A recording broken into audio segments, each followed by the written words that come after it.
Good morning, everyone. I'm Ashley Barrett, coming to you with an important update on behalf of our greatest hero and our most loving father.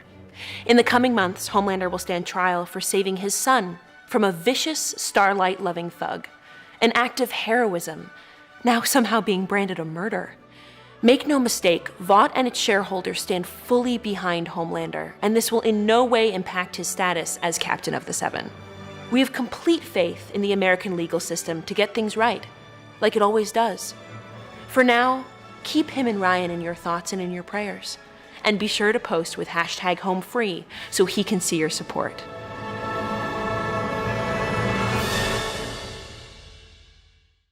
Welcome back, everyone. It's Charlie. They released a new Boys Season 4 teaser trailer with a promo, so we'll break it all down. If you're brand new to the channel, be sure to subscribe to get all the videos, because Season 4 will be coming probably early next year, mid next year. There's a bunch of stuff happening right now with the strike, so the showrunner did explain that it would delay the premiere of Season 4 just a little bit. I'll explain that later in the video, but this is obviously them just joking about what happened at the end of Season 3 with Homelander killing that dude that threw the can at Ryan. The big surprise here is that they're actually going to take what happened at the end of Season 3 and they're going to hold Homelander trial either at some point at the very beginning of the season or between Season 3 and Season 4. I'm not expecting them to get too bogged down in this whole trial for Homelander at the beginning of Season 4. Like, they'll get into the main part of the plot pretty quickly, probably. Because there's no way that Homelander would ever let himself be arrested and be put in prison. It'd be like trying to arrest Superman. They had a lot of references to this during the Man of Steel movie and Batman v Superman, with him addressing the council here. Like, imagine a version of this with Homelander. Homelander would just be pretending, like there's no way that he would bend over backwards to try and make all these regular people feel better about themselves. There'd be like a brief hot second where they try to put him in cuffs, and then he'd say, you know what? I'm done with this. Screw this. Let's put our cards on the table here, General. Laser everybody in sight. They even had a teaser for that in previous seasons where he almost lost it on an entire crowd of people because he got so pissed off at them. The other part of the joke here is that Ashley is doing her very best Stan Edgar trying to spin the news towards the benefit of Vought in general and Homelander, bravely trying to protect his son Ryan against that vicious Starlight supporter. All the thoughts and prayers, jokes, and then just the idea that they're not going to change anything in their day-to-day because of what happened with Homelander. It's a bit of an evolution of what happened during the events of Season 3, where Homelander just completely lost it on live broadcast news, but it wound up making him way more appealing to his base and way less appealing to just a general audience. They've had this runner during the Boys seasons about the approval ratings that each of the different superheroes have. Like, the higher the approval ratings that they have amongst the public, the more money they earn from endorsements, from the products that they try to sell, basically. Which is the way that Homelander sort of measured how much people loved him, and that's what he wanted. Like, he wanted people to love him, so he's always obsessed with his quote-unquote poll numbers in the public, and that's what happened after his big rant during Season 3.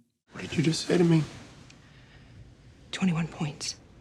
That spun into an evolution of the whole idea that he can do anything that he wants, but now he actually kind of starts to believe it. Previously, the idea is that he was just kind of saying that to himself. I don't think that he actually believed it. He was slowly going crazier and crazier, but now he's into like full-blown crazy territory trying to drink his own Kool-Aid. They also made it seem like he had this weird Moon Knight thing going on where he had this completely alternate persona that he developed as a child to help him survive just because of what it was like growing up inside that special room, quote-unquote, that they kept him in. Remember when we got put in the bad room? I got us through that. There were a couple other promos that they've released recently tying in with this whole Homelander goes to prison arc that they're trying to tie up pretty quickly. Hey there, coal miners. Cameron here. By now, you've probably heard the news about Homelander, that he's standing trial for murdering a man outside of Vought Tower. I'll tell you, in all my years as a journalist, I have never, and I mean never, had to report on anything so shamelessly fake. I mean, he was protecting his son from a malicious attacker, one of those Starlighter thugs. And you want to blame him for defending himself? Are we still living in America? Unbelievable. So now, it's our patriotic duty to help him stay #home free. And you can believe that BNN will be following this story nonstop with hard-hitting, totally unbiased coverage of this ridiculous witch hunt. It's the least we can do for our greatest hero. Coleman out. I think the idea here is that if they're only going to do 8 episodes, how many episodes is this trial thing going to cover, if any episodes at all? And how's this going to affect the whole Ryan story arc? Because that's the real story here. Like, what's going to happen to Ryan on all this? Because it seemed like he also started to drink the Kool-Aid towards the end of the season too. Because all he really wants is to have a loving family. In the crazy smile that he has at the end, like it seems really dark, like, oh no, something's happened. Ryan's turning dark. Is meant to be a play on the idea that kids will bend over backwards to achieve whatever it is that they want. Like he wants desperately to have this loving family. So his mind is doing these mental gymnastics, trying to make this situation fit, like bending over backwards metaphorically to make it seem like this is actually a good situation and he's in a loving family with Homelander. Even though clearly as the audience, you're watching, you're going, no, this is terrible. Get him out of there. The problem with that is that Butcher is the person that's trying to save him, and Butcher is almost just as bad as Homelander. He's just toxic in a completely different direction. So because of the way that Vought, Homelander, Ashley spin the news in front of Ryan is having a hard time of believing what's actually true. So it's not like Butcher can just walk into the room and tell him all these bad things that Homelander has done, and Ryan will immediately believe it and leave with him. I don't want to call it brainwashing, but it's kind of like the Todd phenomenon. Like Todd loves Homelander so much that he'll just believe anything that he says, and anything bad that happens to him, he'll immediately believe that somebody has some conspiracy at play that's trying to discredit Homelander. So I think the idea is that they're trying to keep Ryan from going full-blown Todd during Season 4, Season 5, beyond. However, if you want to be more hopeful about the ending of the Ultimate Boys season, whatever that winds up being, like Season 5, that winds up being the last season, it'll ultimately be about Ryan realizing that on his own, like, oh, you're a terrible person, I need to stop this, and it's Ryan versus Homelander, sort of like Superboy versus Superman, because the whole idea is that Homelander's meant to be so powerful that almost nobody can stop him. Like, they barely stopped him during Season 3 with Soldier Boy, Huey, and Butcher all on the Compound B. And because of the way that Ryan got powers biologically, being born with powers, the idea is that he could potentially become just as powerful as Homelander. Also, I think the idea is that if anybody came after Homelander, like anybody else randomly had powers, came after Homelander, Homelander would try to stop them. But if he was confronted with a fight with his own son, like Homelander would refuse to kill his son, allowing Ryan the chance to actually kill him.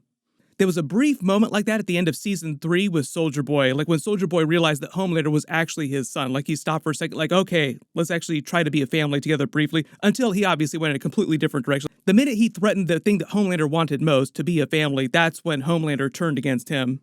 If you heard about the Season 4 delay, that was the showrunner saying that he wouldn't actually premiere Season 4, or they wouldn't allow Season 4 to be premiered until well after the writer's strike is done. So there's a lot of work they have left to do on Season 4 that they just paused because of the strike. My guess is right now, just based on the way things are playing out, they won't be able to premiere the season before spring of next year, but I think a lot of people weren't expecting it to premiere till 2024 anyway.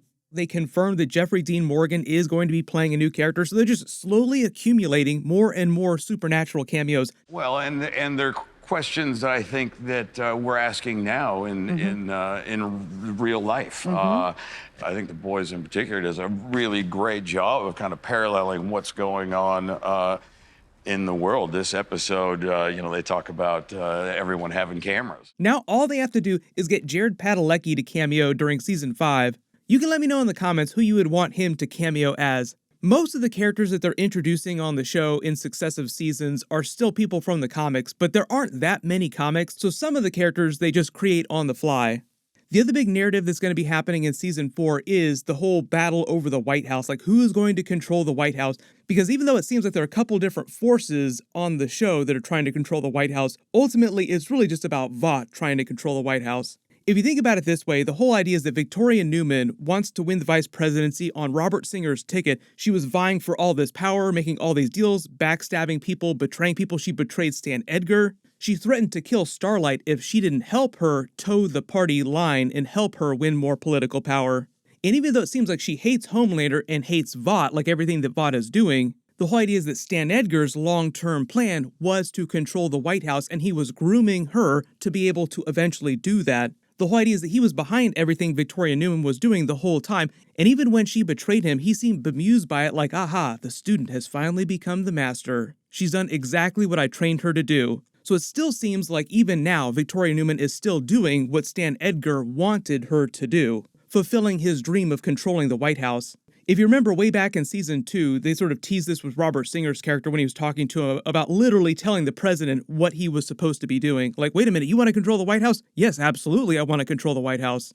Back then, it was about them starting to get Compound V in the military. Then by season 3, he'd reveal his real long-term plan is to basically get rid of their superhero business, like basically get rid of the Disney side of their company, like the extremely evil version of Disney that was just fronting Compound V superheroes so that they could make more money. Like, we got this formula that can turn people into superheroes. How can we best monetize this? Well, let's create some fake superheroes. It'd be like if Disney had the ability to create real superheroes and they built the Marvel brand around that just as a way to make money. But then you revealed during season 3 that that was actually kind of a lost cause. They could make more money just by being a core pharmaceutical company like an even more evil version of Pfizer. So ultimately, he was planning on getting rid of all their superhero business and just selling the temporary Compound V to the military and making way more money with way less downside, way less collateral damage. They actually teased that during season 1, that VOD superheroes cause more damage than they prevent.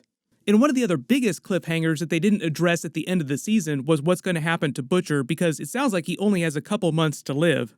The only way around that is if they find a Compound V superhero whose powers are literally healing that kind of damage. That would be like an easy workaround, so I'm not expecting it to happen anytime soon. Like, there'll be some other way that they end his story arc. We'll be getting more promos like this through the rest of the year. We probably won't get like a really big season 4 trailer until early next year, maybe like at the very end of this year. Post all your theories about where they're going to take season 4 and season 5 beyond that. Right now, we're also in the middle of Marvel's Secret Invasion episodes. My full episode 4 video will post next week after they release it, so be sure to enable alerts for my channel so you don't miss all that. Click here for that episode 4 video, and click here for that new Deadpool 3 first look and learn about all the crazy cameos that are happening during the movie. Thank you so much for watching. Everyone stay safe, and I'll see you guys in the next one.